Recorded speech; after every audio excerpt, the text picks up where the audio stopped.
So good morning, everyone. I hope that you are well. And today we're going to study the adrenal medulla and the hormones of the adrenal medulla. Sorry, excuse me.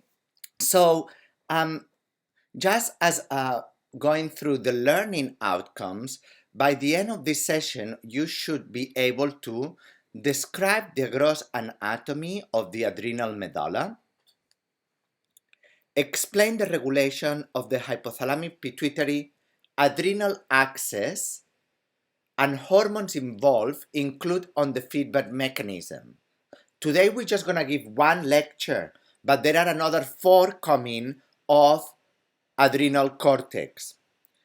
Describe and discuss the synthesis, secretion, and function of adrenal medulla hormones and explain the pathophysiology of adrenal medulla imbalances. And we're gonna touch into a very important type of tumor in the adrenal medulla by the end of the session. So, lecture outline. We're going to start with anatomy of the adrenal gland, synthesis and actions of catecholamines, and by the end of the lecture, we're going to study the pheochromocytoma, and it's a tumor of the adrenal medulla. You're going to see in the other lectures, we're going to study tumors of the cortex of the adrenal gland, which are different. These ones are called pheochromocytomas, and that's going to be at the end of our lecture. And they derive from the adrenal medulla. So the anatomy of the adrenal gland. So the adrenal gland, it's just above the kidneys. So we have right kidney, left kidney, and they sit above each one of, here in yellow, of the kidneys, right? So they are both in each side. Hence, sometimes are referred to as suprarenal glands. Supra meaning above of the renal gland, and the renal glands are the kidneys.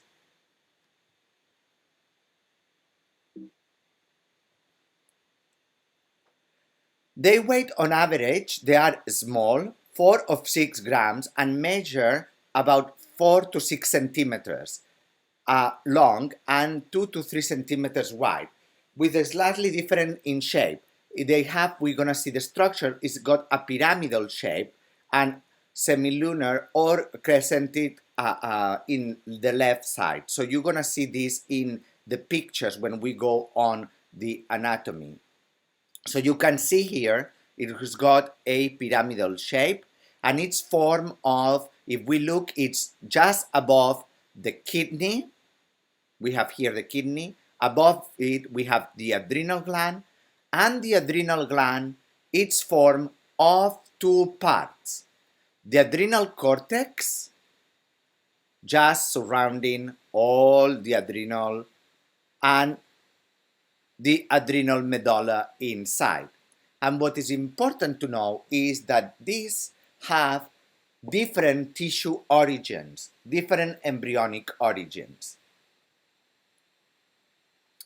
So each adrenal gland is composed of adrenal cortex that we will study tomorrow, right? But just to mention, the adrenal cortex is separated in different zonas, and the zonas are called zona glomerulosa, zona fasciculata, and zona reticularis. And each zona secretes different hormones and different enzymes. We will study that tomorrow.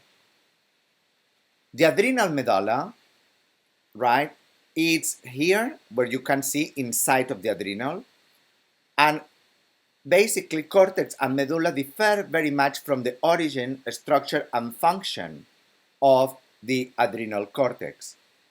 Cortex is derived from the mesoderm or mesendothelium. I know this can be a little confusing, so even though you have one organ, if you look into the development, it derives from different regions of the embryo. The medulla derives from the neural crest cells in the ectoderm. So let's have a look at this to try to understand, right? So this is a cross section, what you can see here, of the embryo. For those that are interested in stem cell biology and how the organ and endocrine organs develop, there is a very, very good review, very simple, which is written partly by me and also other people in the unit of endocrinology, which is called Stem Cells, Self-Renewal, Lineage Commitment in the Endocrine Organ. And this is explained in that review.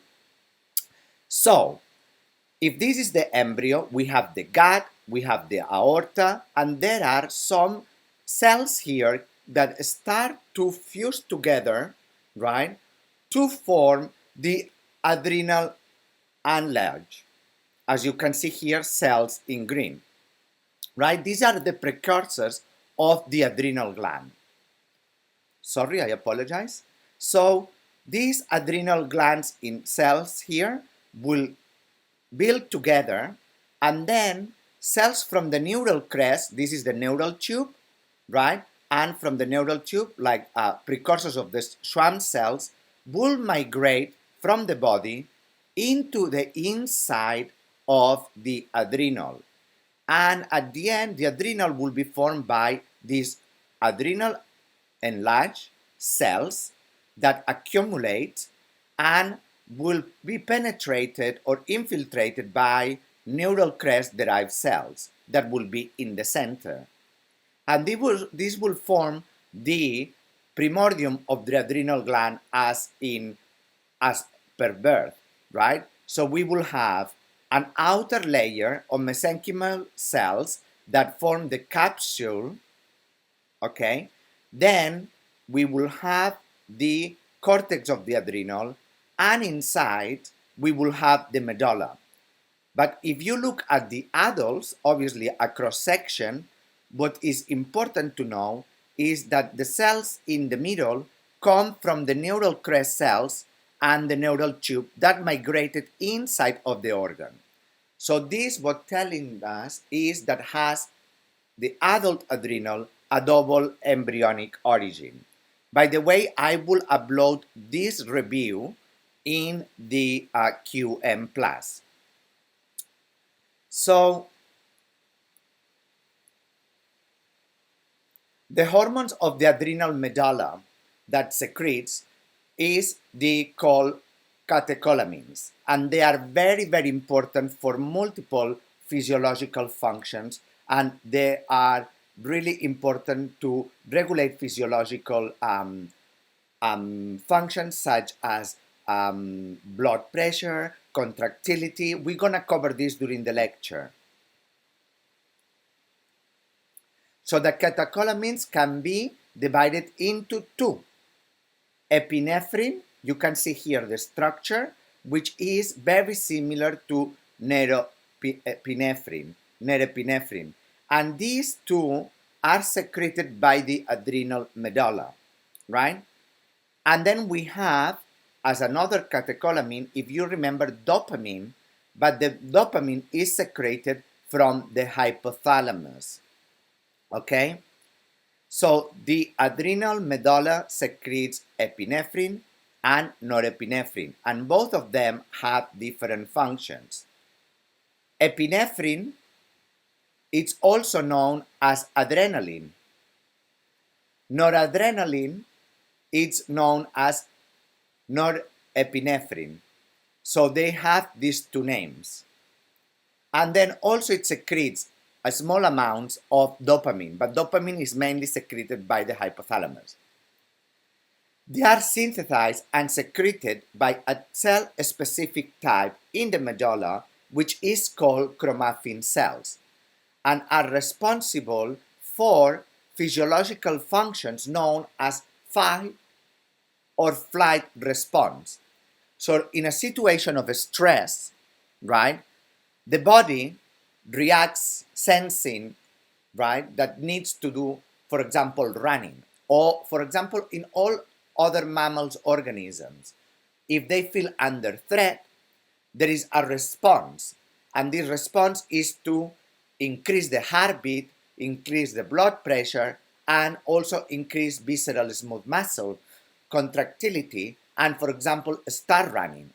So this is produced by adrenaline, right? Adrenaline or epinephrine, as we will study. So very, very important organ to regulate the stress response, or what we call fight for flight response of the organism. If we look into the adrenal medulla, right, what we can see is that there is this zonation that we will study tomorrow, these zones, as the cortex, but in the medulla, which is included, there is these cells which are chromaffin cells. The chromaffin cells are the cells that actually secrete and obviously metabolize the adrenaline and noradrenaline. And they are found here in the center of the adrenal gland. So what are the chromaffin cells? The chromaffin cells are columnar cells. You can see here in this hematoxylin staining, there is a center vasculature, and we can see these cells which are arranged in semicolumnar or columnar fashion. And there are secretory cells and arranging clusters around the medullary vein. You can see here the medullary veins. And their function is to secrete catecholamines. They are specialized in synthesis of adrenaline and to a lesser extent noradrenaline, which are stored in electron-dense granules within the cells. As I said, these specialized cells are not from the same as the cortex. They develop from the same embryonic tissue as the sympathetic ganglia. And they are the structure and functional equivalent of postganglionic neurons in the SNS. The medulla is therefore regarded as a modified sympathetic ganglion. So the sympathetic nervous system is that one that regulates other functions, like for example muscle contractility and functions which are regulated also, for example, in the adrenal gland and from the ganglionic neurons. So the adrenal medulla is in direct control from the sympathetic nervous system, or SNS.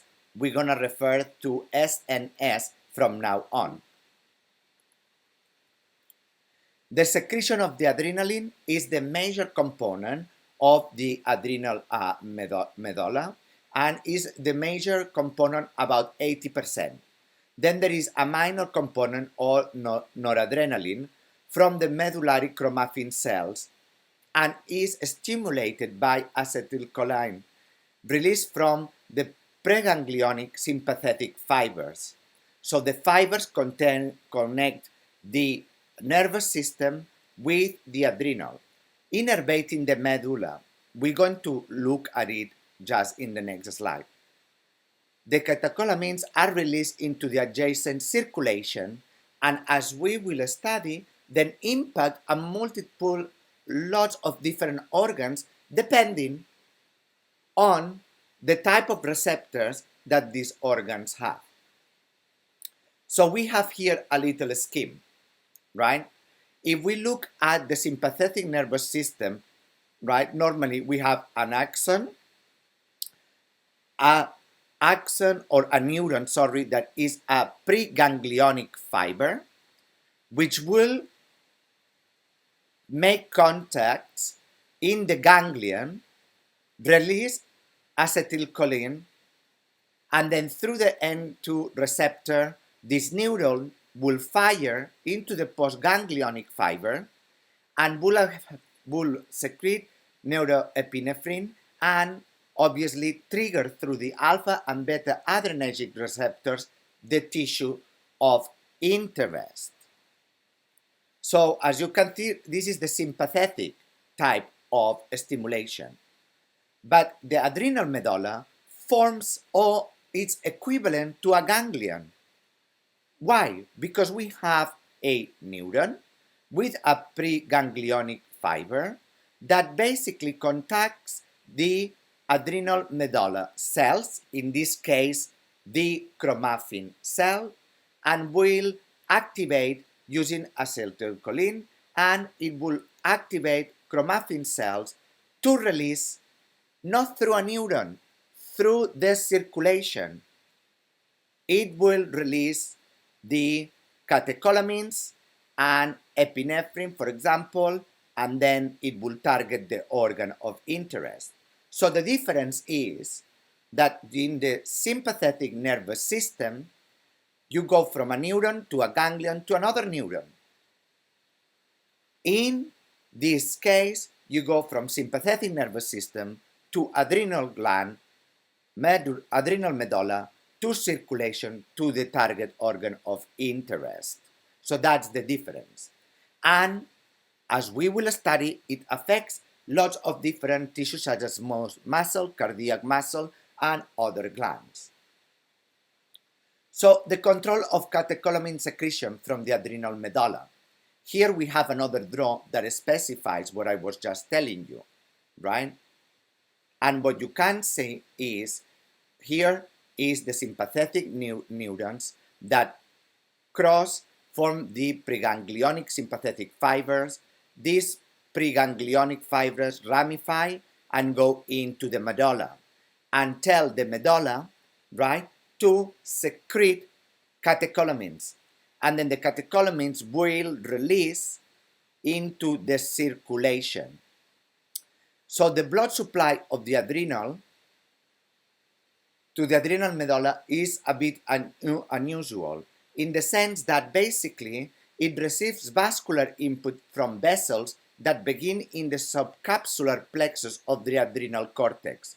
So here you have, from top to bottom, the adrenal cortex, which is the organ that we will study tomorrow, right? And we have here that there is the vascular supply, and it drains down through zona glomerulosa, zona fasciculata, and zona reticularis, and there is the medullary vein in the center, and here there is the medulla, okay? So the catecholamines will be released into the medullary vein. And this way of circulation is separated between adrenal cortex and adrenal medulla. So some of the adrenal cortex hormones will travel into the adrenal medulla. So the vessels branch into capillary networks that you can see here, the capillary networks, then merge into small venous vessels that branch again here into secondary capillary network within the medulla. So we have a capillary network here in the starting of the top of the capsule, and then if we go down, it merges into small venous vessels, and then it branches out again, forming the capillary network within the medulla. And then it drains into the medullary veins, which then it goes into the circulation. So this portal blood supply exposes the medulla to the highest concentration of hormones produced by the cortex, and this can influence the activity of the chromaffin cells which are in the adrenal medulla. For example, cortisol and also adrenaline and noradrenaline. Na and A means adrenaline and noradrenaline. Remember this. It's just to simplify. So we have now studied a gross part of the anatomy of the adrenal gland. What is important is you now focus only on the medulla. Full anatomy tomorrow when we study the cortex. The reason we study the medulla and the cortex separately is because both components express and regulate different physiological functions, and therefore they are related to different disease. Okay, so we're gonna focus then on the synthesis and actions of catecholamines produced by the chromaffin cells of the adrenal medulla. So, what do the chromaffin cells do? They synthesize catecholamines, and the pathway is a little bit complex, but we're going to run slowly into it, right? So the synthesis of catecholamines starts or begins with the amino acid tyrosine. You can see here on the top, tyrosine, right? And tyrosine is taken up by the chromaffin cells and converted to noradrenaline and adrenaline. And this is produced by a mechanism of hydroxylases and decarboxylases and hydroxylase again, right? What does it mean, hydroxylase? Means to add a OH group into the tyrosine. So this is the way to learn it. So we have tyrosine, then there is a tyrosine hydroxylase. So it's adding a OH group into the tyrosine. So this tyrosine becomes the hydroxyphenylalanine or DOPA. Okay? Then there is another enzyme which is amino acid decarboxylase. So if you can see here in this structure, there is the COOH. So what it does, it takes the COH out, decarboxylase, and it converts it into dopamine. Look at this structure, is very similar to the one above. So what we have done is convert tyrosine, right? We have added a hydroxyl group with tyrosine hydroxylase, then amino acid decarboxylase. So we have taken the carbon group and then converted into dopamine. And then dopamine is converted to norepinephrine and epinephrine. Norepinephrine is converted using dopamine beta hydroxylase. And what does hydroxylase do? To add a group of OH, as you can see here. So this hydroxylase has added this group here to convert dopamine into norepinephrine. Okay? But this is not the end. Then this norepinephrine needs to actually be converted into epinephrine or adrenaline, right? And how is this done? By this enzyme, right? Phenylethanolamine N-methyl transferase, or also known as PNMT. This enzyme is only found in the chromaffin cells of the adrenal gland, so are the only ones that can convert norepinephrine into epinephrine. And as you can see here, what does it mean, the enzyme phenylethanolamine N-methyl transferase? It's transferring, and if you look into this molecule, we have the hydroxyl groups, and now there is a CH3 added to the norepinephrine. So there is this biochemical change into epinephrine.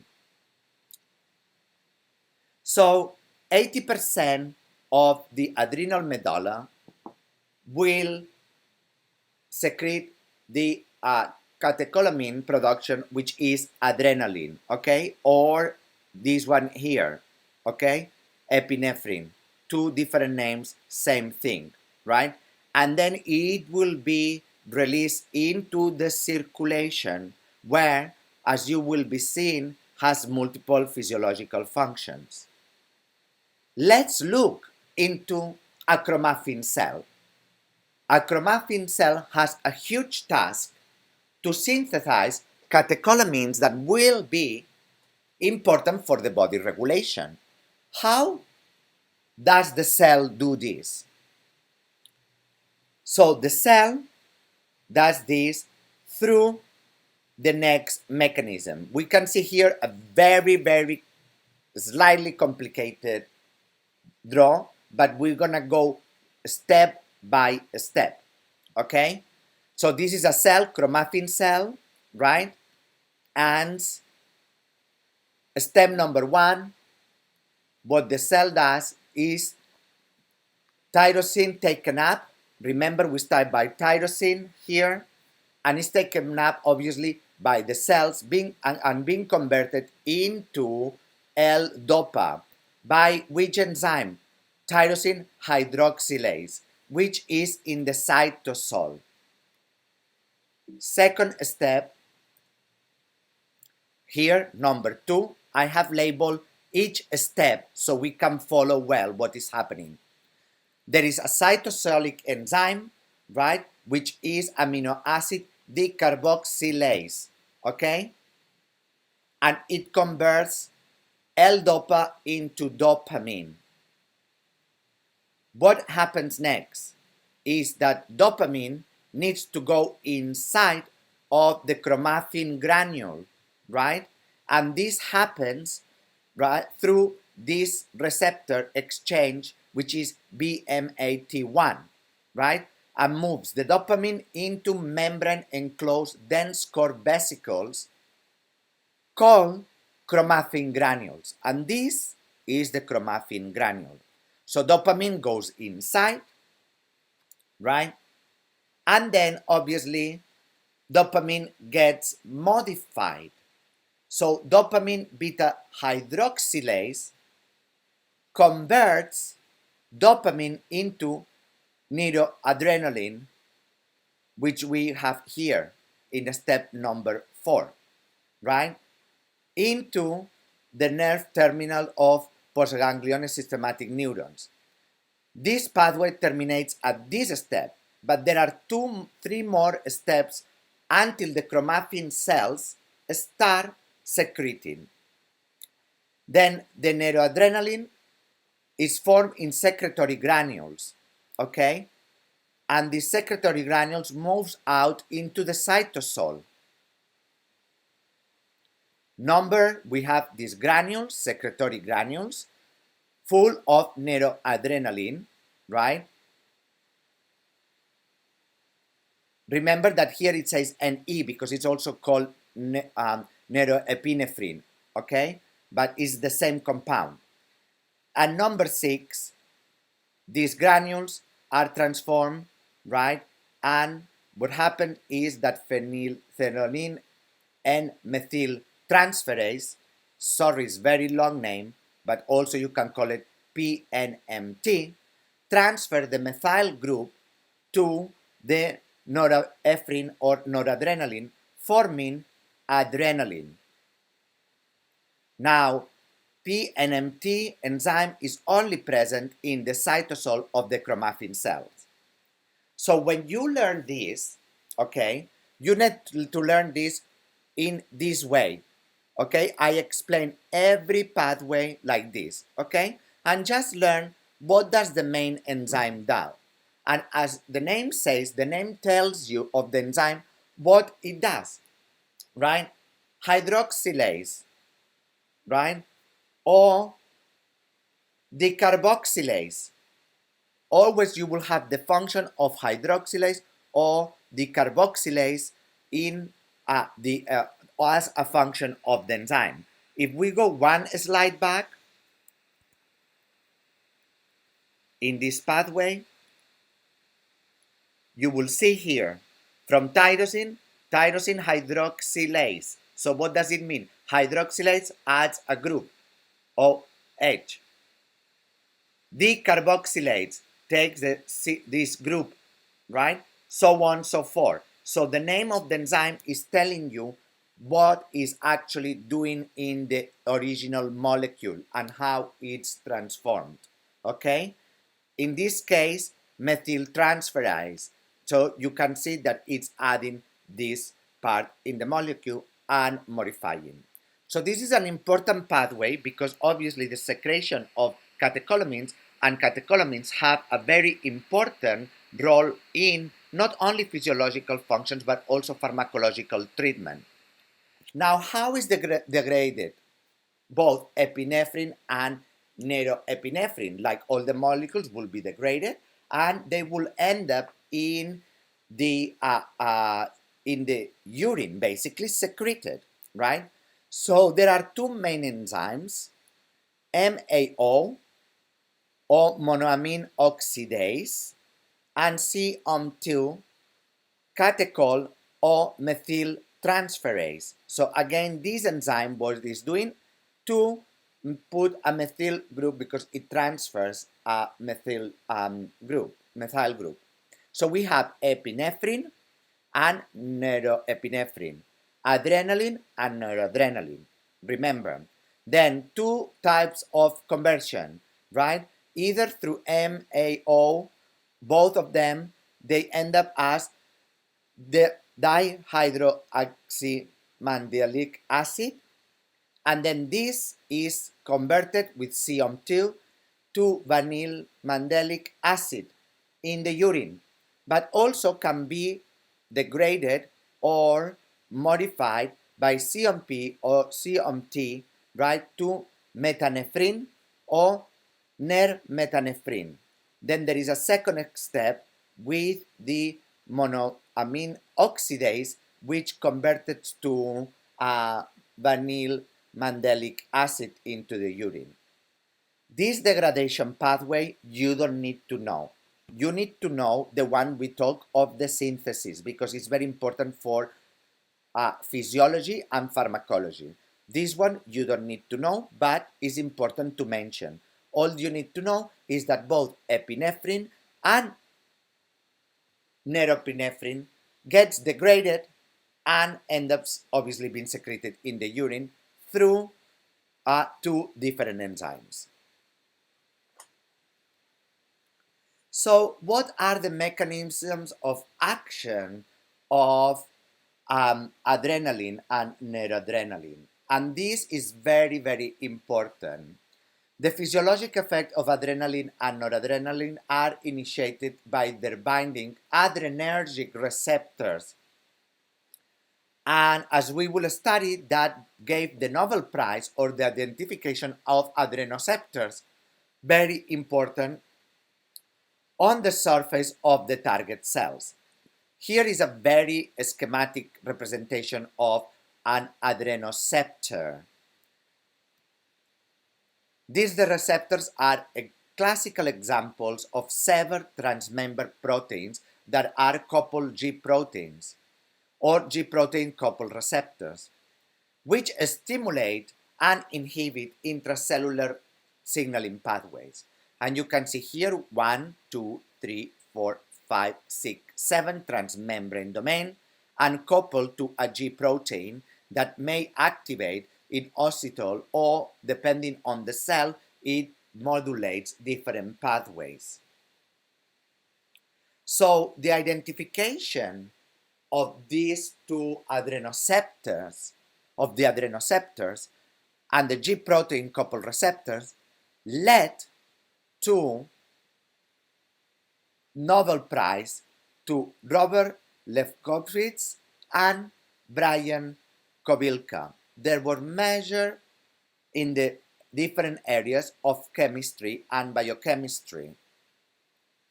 And this slide is just to recognize their effort and how it changed biology and medicine, because these receptors are targeted clinically in many different situations. So they identify, clone, and come up with the structure of the G protein coupled receptors and the adrenoceptors. And this is the initial publication. So the first GPCR isolation by this chap here was the beta 2 receptor of adrenaline. This one is also the crystal structure, first crystal structure of the GPCR, and you can see all the papers that succeeded. And if you are interested, you can go on PubMed through the library on QM and have a read. So this was the cloning, the first in Nature, and that was in 1986. Many years back. It has rained a lot, but it still is interesting to know who really put a mark in this field. And basically, they find the cloning of the gene and cDNA for the beta adrenergic receptor. Okay? And then lots of other papers of cloning, sequencing, and expression of genes, obviously including the alpha adrenergic receptor. And then they went on to publish the crystal structure of human beta 2 adrenergic G protein coupled receptor. Very interesting papers indeed. Only if you guys want to do more active reading or you are interested with it, then that will be important to look. So,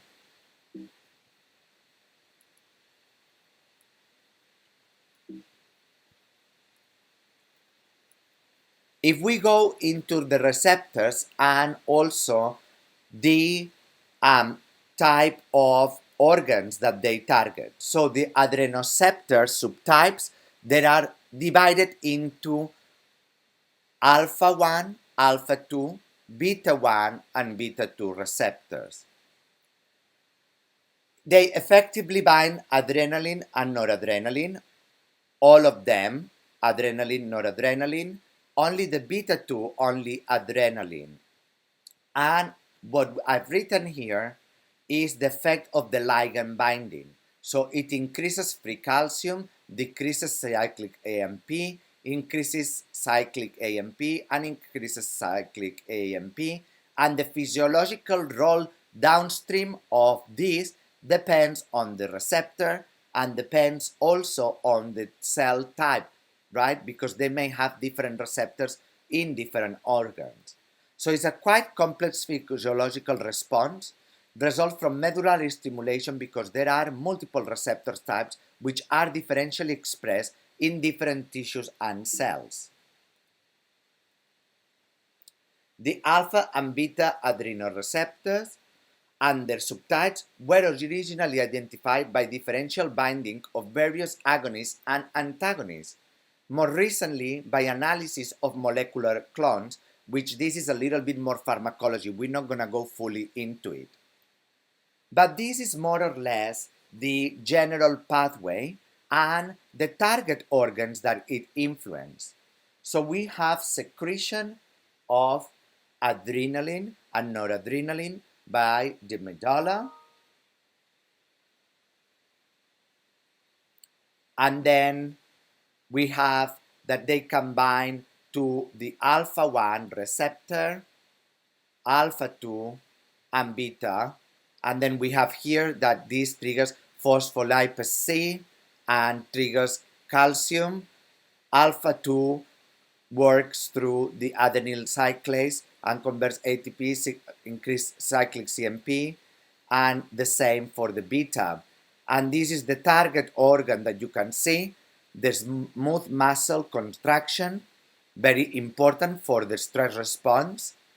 Glycogenolysis in the liver, so it increases this. Obviously, if you need to have a response of a stress, you need to increase also the glycogenolysis, but also the smooth muscle contraction. Inhibit the alpha 2 inhibition of transmitter release, inhibition of insulin release and platelet aggregation, glucogenesis, and in the beta, hard muscle contraction, smooth muscle relaxation, and glycogenolysis. So again, going a little bit more into the signaling pathways and the adrenoceptors, right? We're not gonna go into everything, but all that you need to see here is the agonists and antagonists which are used in pharmacology to either increase or antagonize the different receptors. So Those are very well known agonists and antagonists. It tells you the G protein that binds to and the link enzyme, and then the second messenger. But basically, you just need to know, you don't need to know these names because this is really complicated, but it's for your own information. So this you need to know, the general biological actions of adrenaline and noradrenaline. So, noradrenaline, sympathetic nerves, through the adrenal medulla. Right. So, adrenaline, adrenal, and mainly through the medulla. Okay. But remember that the medulla also expresses a little bit of a noradrenaline, a little bit, right? 80% is adrenaline, right? So, but noradrenaline, mainly sympathetic nerves. What do they do? In here, the arrows in red, okay? Increase heart rate, increase blood pressure, increase lipid breakdown. This is noradrenaline, okay? Adrenaline, it increases all of them. Sorry. The heart rate, blood pressure, lipid breakdown, peripheral vasoconstriction, important peripheral organ vasoconstriction, coronary dilation, bronchial dilation. Remember that you are on a fear situation or on a stress. Let's say that you have a very, very, very difficult exam. Your circulation, your heart will start pumping more blood, you need more oxygen, or you need to start running, right? You want bronchial dilation, coronary dilation. You want your muscles to be activated. How do you activate your muscles? Through glycogen converted into glucose, because the muscles obviously need more energy. So this is a reaction of your body to a stressful situation. That's why adrenaline is the hormone considered the fear, fight, and fight or stress response in the body. Now, normal levels of adrenaline are good, right? Because they are telling, oh, I have an exam tomorrow. Oh, there is a danger situation outside, or something else that may trigger this increase of body reaction, right? And then it will produce more adrenaline and increase your heart rate, your blood pressure, lipid breakdown, increase glucose, and all these effects. Now, the problem is when there is too much adrenaline. When there is too much adrenaline, right, it can cause heart problems. It's too long, prolonged too long, you have too much blood pressure, right? And coronary dilation and bronchial dilation. And then this, when the levels are too high, obviously we enter into a stress of the body also. So obviously it's important to modulate this, as when there is a situation which needs to be, let's say, if someone is, you need to run because you are in danger, fine. But obviously, if there is too much adrenaline, it can be very bad because it regulates all these physiological functions. Now, if we look into this table, it will tell you all the multiple functions of adrenaline and noradrenaline. Okay? Just learn the ones before. This one is a little bit more um, thorough. Okay? So, it tells you in this table the organ that it affects, the heart, the blood vessels, the viscera, like the bronchi, gastrointestinal tract, the bladder, the uterus. The eyes, very important. The pupil, what happens when you are in a situation of stress? Let's say someone is following you in the middle of the night, right? The pupil start to dilate, okay? Also ciliary muscles, okay? The skin, sweat glands. When you are in a very stressful situation, there is the sweat and hypersecretion, right? Also the pilomotor, right? and salivary glands, lacrimal glands, kidney, liver. So all these organs are affected by adrenaline and noradrenaline. Now, here you have the sympathetic effect. So the sympathetic effect is increased rate, increased force, increased automatically, and also constriction, dilatation. Okay? So you will see here the effect. Then you don't need to know the specific of this, as I said, is in the other slide summarized. There is the adrenoceptor type that influences every type of organ or part of the organ, right? So for example, atrial muscle increases force and it's through the beta 1 adrenoceptor receptor, right?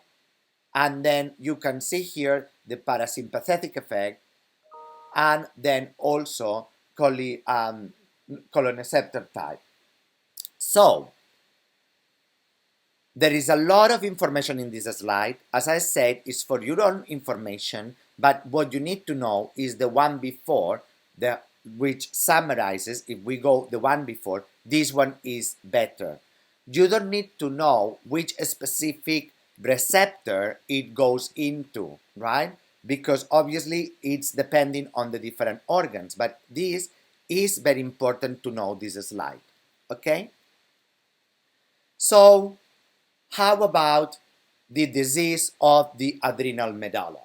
And this is obviously a type of tumor that grows in the medulla zone of the adrenal gland.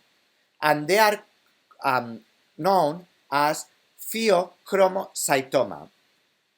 Okay? So, what does pheochromocytoma the origin? It comes from the Greek, like lots of medical terms. Pheos means dark, and it's because you can see here in the adrenal gland above a dark staining, right? Chromo is color, cytos is cell, and oma tumor, dark color cell tumor. If you remember, the chromaffin cells stain brown, so that's why they are dark. Now, they are benign tumors, like most of them, okay? And they are comprised of chromaffin tissues. They are a rare disease with a prevalence of 1 in 100,000, which means that in the US, there are 500 to 1,000 cases in the entire US. If you guys can calculate, knowing this prevalence, how many cases of pheochromocytoma there are in China every year. So whoever work out this, send me an email. So how do they look? So they look like a tumor mass in the adrenal gland, right? So the pheochromocytomas are highly vascular tumors of the adrenal medulla. And you can see here a cross section. Basically, this is the cortex of the medulla of the adrenal gland, and you can see a big tumor gland in the center. Handling or invasive procedures can result in outputting the adrenaline and noradrenaline system, right? Now, what happens if you have too much of these cells, pheochromocytomas, chromaffin cells, is that then the cells produces a lot of adrenaline, and this is very bad for the system, right? So they are also called the 10% tumor, right? Why? Because 10% run in families, right? Are familial as part of the MEN2 gene mutation. Some of you, a few students, have asked me to give some literature on the genetics and the genes that confer pituitary and hypothalamic tumors, and I will upload a paper on the genetics and the mutations of different tumor suppressors on this type of neoplasias. 10% are extraadrenal paragangliomas. They are bilateral, 10%. So what does it mean? Bilateral is that is both adrenal glands are affected.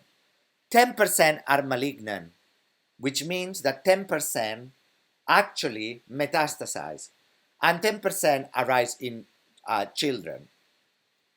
So, for example, there are familial, means that run into families. So one family is a carrier of the mutation of the gene. Their sons will be affected or can have affected. That's very important then to do the genetic testing, that's what we do in the hospital. So then you know that this patient has highly likelihood to develop a pheochromocytoma.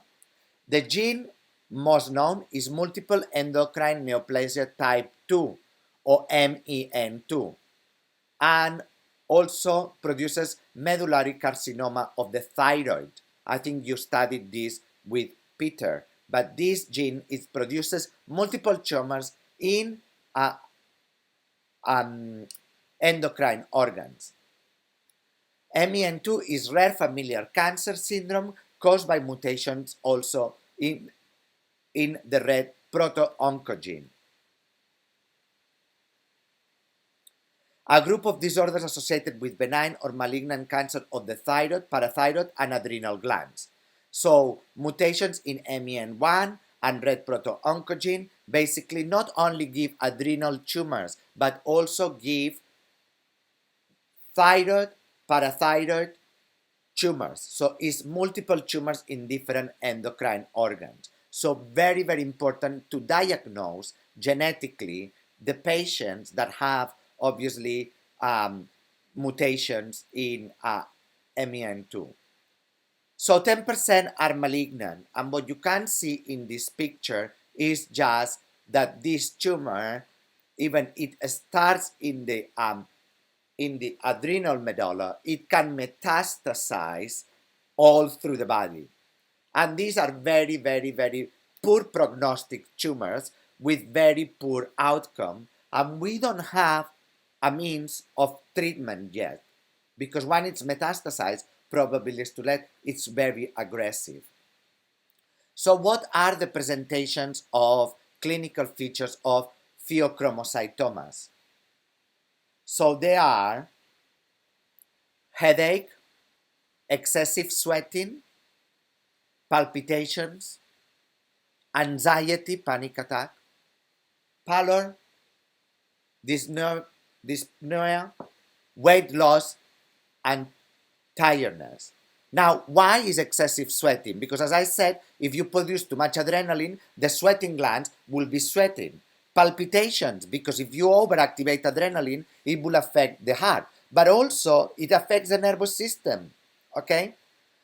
Signs: hypertension, sustained hypertension, and postural hypotension. Postural hypotension is when you are laying down or sitting and then you step up and stand up, and then all of the sudden, so you are sitting, you are standing up, then all of the sudden you have a very fast drop on tension, okay?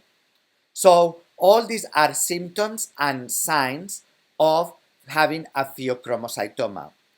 So how is the diagnosis? There is a 24-hour urinary. Obviously, if there is a tumor of the chromaffin cells, there's going to be increase on catecholamines. So the test is very simple, is measuring catecholamines in the urine, right?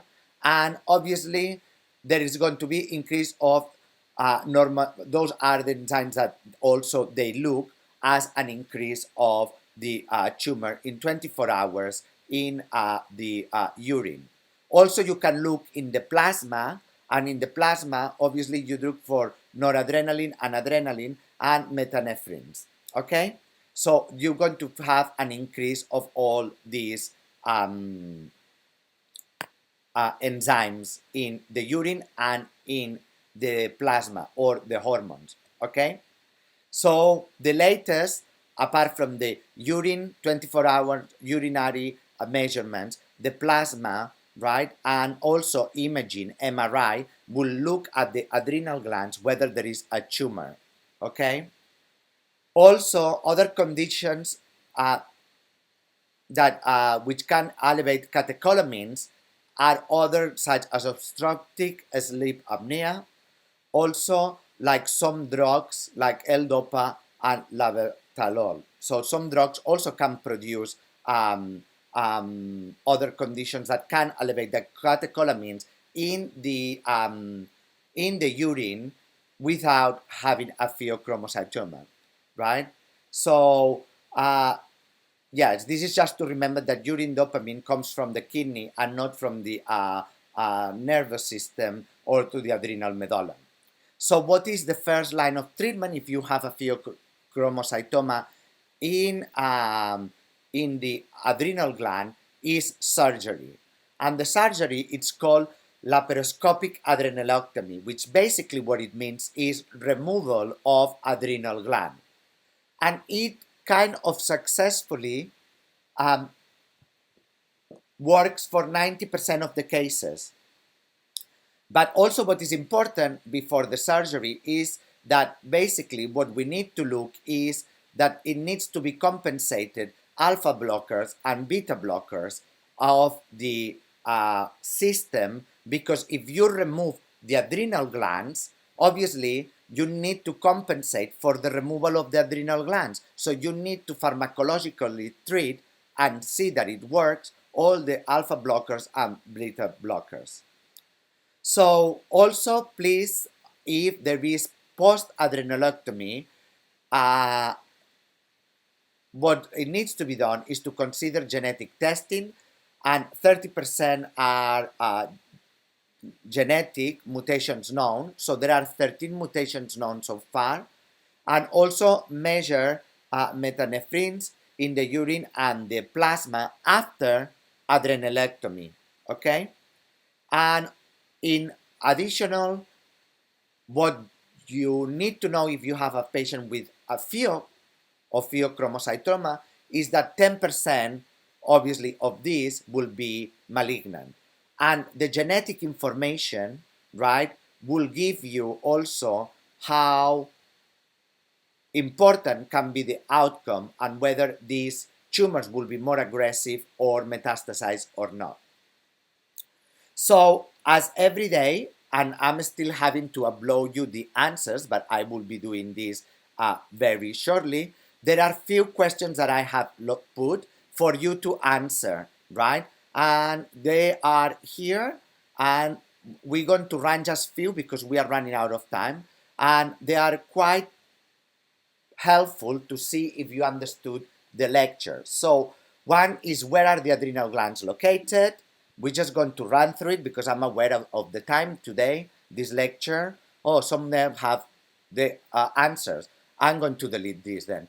The medulla and the cortex portions of the adrenal gland function together as a physiological unit. And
Let's try again.